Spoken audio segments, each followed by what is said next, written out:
Did you know that the many actresses that you love and celebrate today in Hollywood went through the most horrific casting couch experiences? Directors wanted them for sexual pleasures, and when they refused, the best were forced into retirement, and the lucky ones carried the weight of these emotional scars to their graves. And in today's video, we're going to count down on some of the most horrifying ones. Without further ado, let's get started. Marilyn Monroe. Marilyn Monroe was one of the first celebrity actresses to speak up about her experiences with Hollywood executives. She described the industry as an overcrowded brothel, which was why it was all transactional to her. Rumors have it that Marilyn didn't mind giving up her body for her favorite roles. Even if that were to be true, there were still a few instances when directors went too far with this privilege. In a 1960 interview with Marilyn Monroe, she opened up on the details of her sexual encounters with movie bosses and how and why she grew comfortable with it. According to her, sex was just part of the job. If you didn't go along, there were 25 girls who would, she said. Monroe narrated a tragic experience with Harry Cohn, co-founder of Columbia Pictures, that changed the way she saw the industry. In her story, Harry invited her to a trip on his yacht, and she would insist that his wife came along too. The next day, she got a call that her contract had been dropped. Even as she got more established in the industry, the advances wouldn't stop. So she started advocating against film producers like this.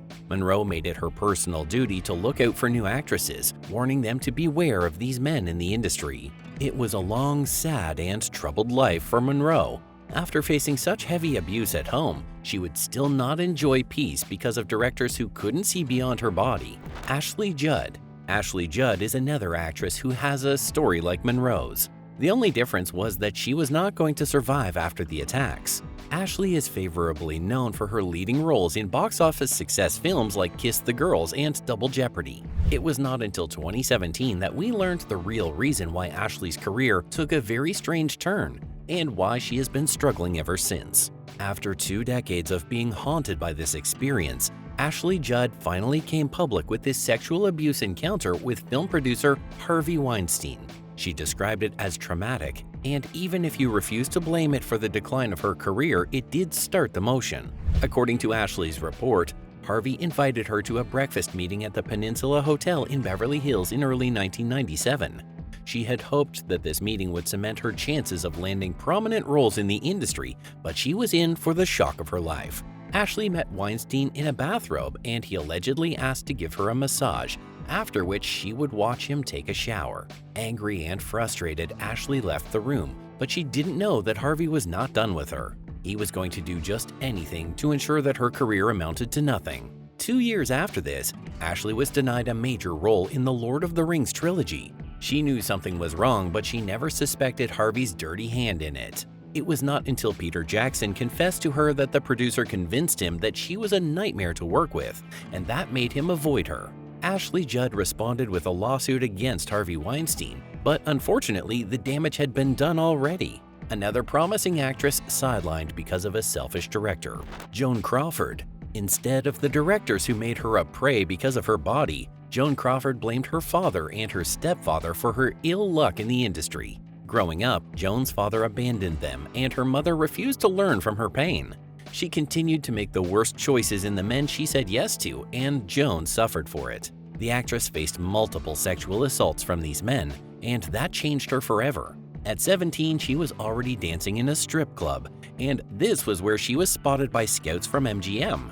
"I was confronted with a woman who went after what she wanted with a masculine approach to sex," director Vincent Sherman confessed. Joan had just seduced him for a role in the 1949 film The Damned Don't Cry, and he was not the last director to fall victim to Joan Crawford's charm. She was different now.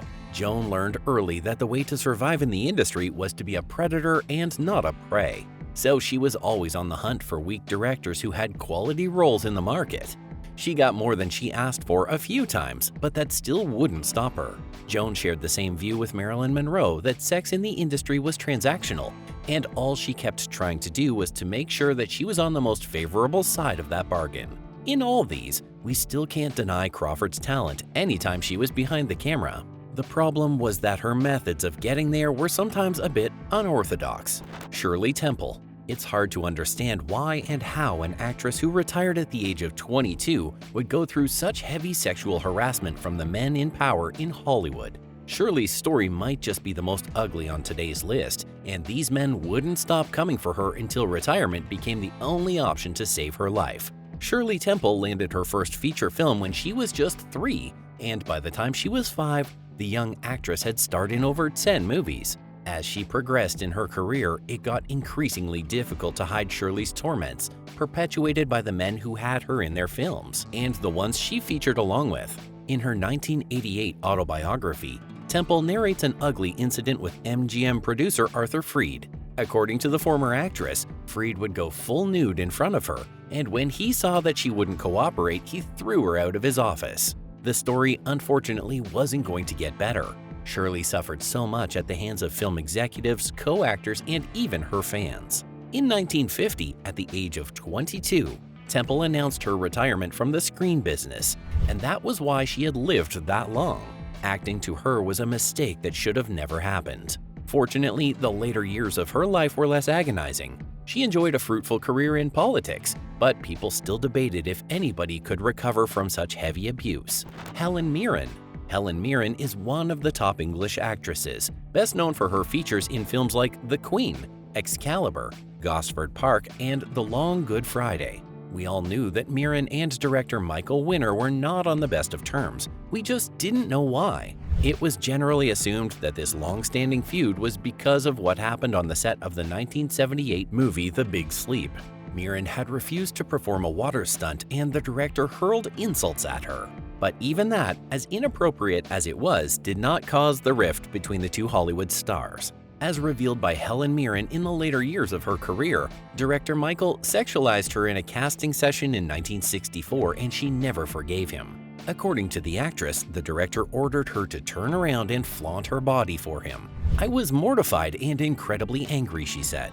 "I thought it was insulting and sexist, and I don't think any actress should be treated like that."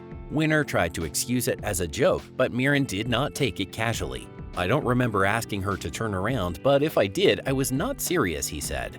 She was wearing a peasant blouse and a skirt in the photographs, with enormous bosoms which were sagging a bit even though she was young. Jane Fonda. Film icon Jane Fonda, a few months after her celebration of 6 decades in the screen business, started exposing a few directors who tried to have their way with her. And one of them was the late French film director René Clément. She was only 21 at that time, while the director was 51, and it happened on the set of the 1964 thriller Joy House. According to the actress, the director subtly suggested that she had to go lie in a bed with him in preparation for a sex scene in the film. "He wanted to go to bed with me because he said the character had to have an orgasm in the movie, and he needed to see what my orgasms were like." Jane Fonda couldn't hide her disgust at this, and the director never brought it up again. Goldie Hawn. Oscar award-winning actress Goldie Hawn, in a recent interview, revealed a casting couch moment that made her almost quit acting.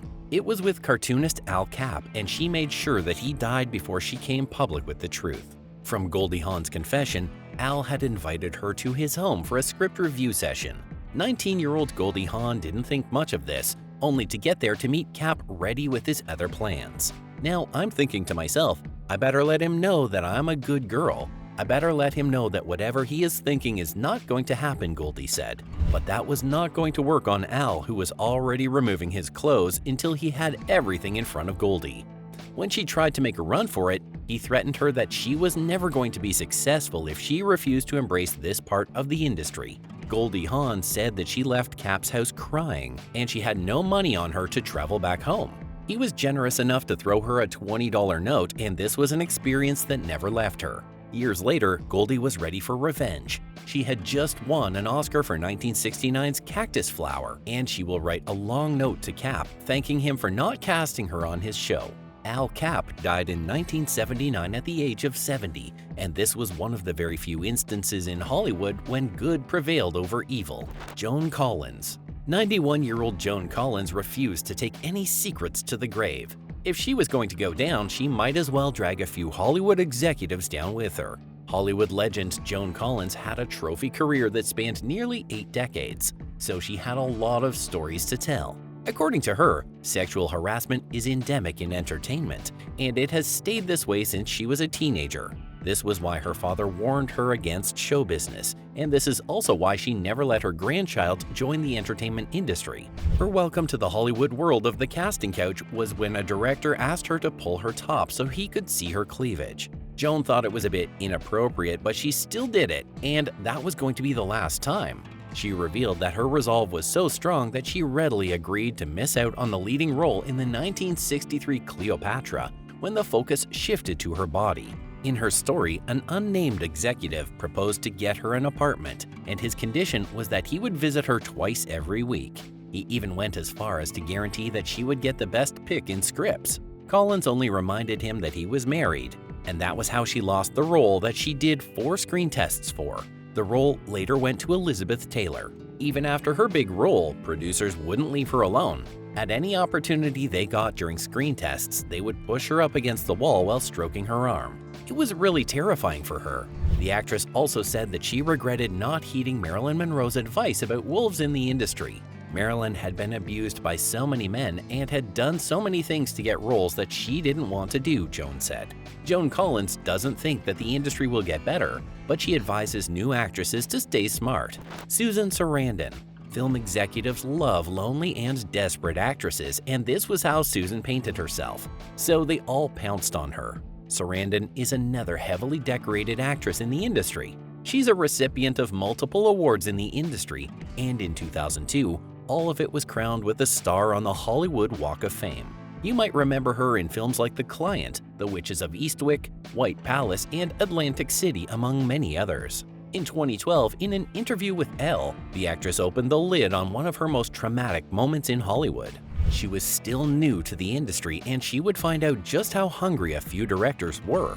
According to her, she went into a room for a screen test, and a guy threw her on a desk, and the details went blurry afterward. It was my early days in New York, and it was really disgusting. It wasn't like I gave it a second thought, it was so badly done, she said. Ever since, Susan has been a firm believer that the only way to solve the problem of sexual misconduct in Hollywood was to give more women the power to direct and greenlight their own projects. She told The Guardian that she was lucky that her experience was not as horrifying as the ones many women had described. However, she believed that luck can't be the reason why someone isn't sexually harassed at work. So to her, correcting the power imbalance is the only hope of Hollywood. If you enjoyed this video, be sure to check out our other videos of beautiful actresses from the yesteryears on the end screen. As always, thank you for watching.